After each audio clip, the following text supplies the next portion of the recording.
Good evening, good evening.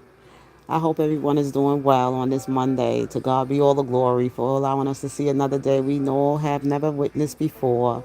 Opening our eyes, having breath in our bodies, and a roof over our head, and food on our tables, and for every financial blessing He has given us.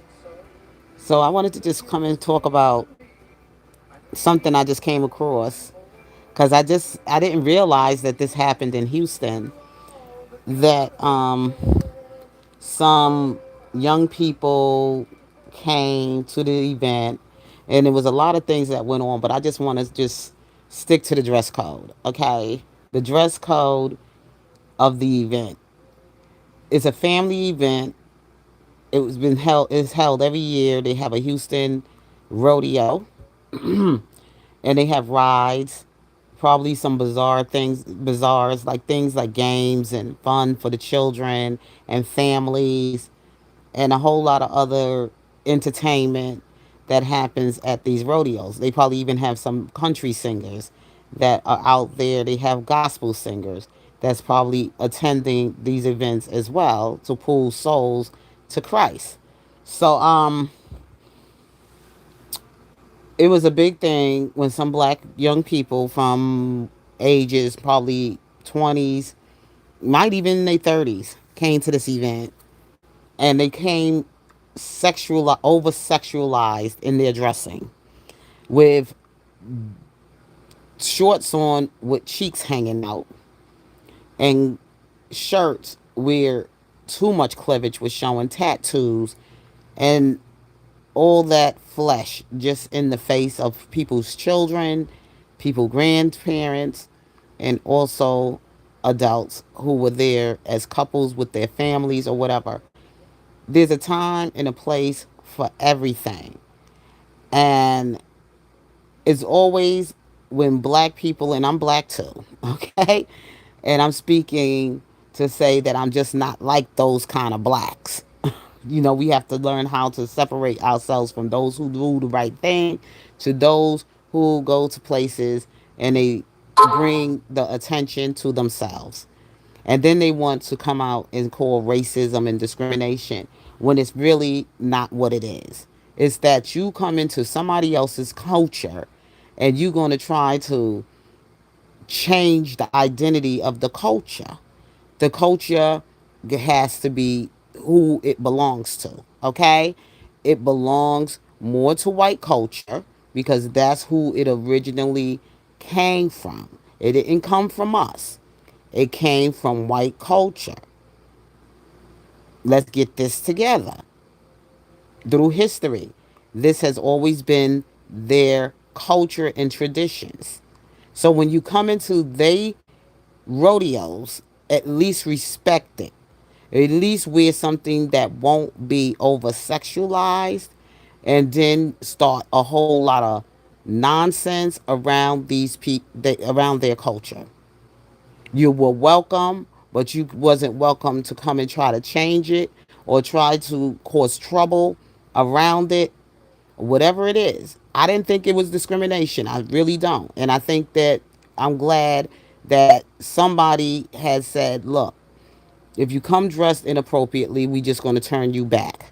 You have to leave because it's offensive to dress that way around young people and also around the elders and families. Okay? Show some respect. I just came across listening to some videos on this topic. So I had to find something and put here to show you this is a decent way you could have came dressed. You could have had on a nice little shirt, blouse, a plaid shirt, or something like the young lady's wearing with her boots and a nice skirt like that. That's cute, that's sexy, and it's clean. It's not showing a whole lot of everything with her boobs hanging out or anything else and tats all over her body. And the same to the one in the denim skirt. It's long. She got on the boots. She got on a nice little tank shirt, and it looks really cute. A little body shirt. She looks really adorable. This is what you look like when you go to a rodeo. Okay, you go to a rodeo. You want to look sexy, and you want to dress in sexy wear. This is sexy. With your hiney hanging out, with your round apple booty, and a tattoo to bring attention to it even more. is inappropriate. Point blank, period. Learn to go into people's culture and traditions and show some respect. That's all it is. I'm not gonna get on the bandwagon with you and get down with the discrimination and racism talk and everything. See, that's the thing that some people don't seem to understand because nobody teach them any better. And I'm teaching the young people in my family the same thing today. Don't talk to me in that kind of way. I'm not your little friend. I'm your elder, and you're gonna show me some respect. I don't care what you learn out there on the street with your little friends and the way you talk with your little friends, but you don't talk to me like that. See, this is what's getting people got so far away from God, learning how to be respectful and showing some decency and acting in order. I just didn't think it was appropriate for them to dress that way. You want to dress like that in the nightclub, or you want to go to a strip bar and you want your booty to shake up in their faces and want people to throw rain money on you, then that's where you go at with all of that stuff. But this is a family engagement and this is a tradition, a cultural tradition of the people that are raised in that tradition and culture and everything. And I think they want to save their traditions and their cultures. And they don't mind people coming in and sharing along with them. But you got to come with some respect.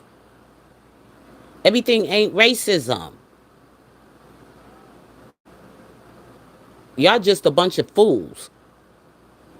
Show some respect. So anyway, I just wanted to just come and share this with y'all about this. And I said like this. I said cowboy culture is in America has deep roots, traditions, discipline, family values, and respect for the land and the lifestyle.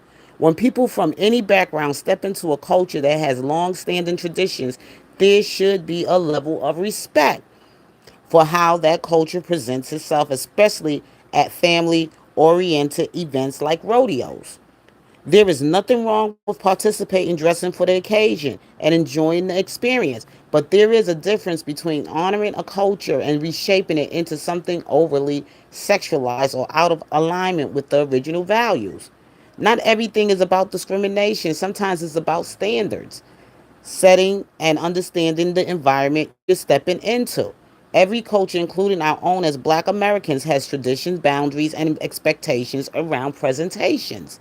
There is a time and a place for everything, and respect goes both ways. And I said, if we want respect, we also have to show it, especially when entering spaces that were built on long-standing customs, and family and values. And that's all it is. Don't have to be all in your feelings about it. Don't have to call racism, discrimination, and just have a reason to just be acting up or to be disrespectful.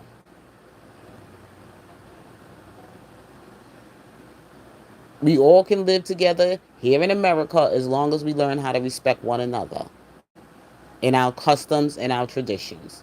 That's all it is. God bless you. I love you. And peace.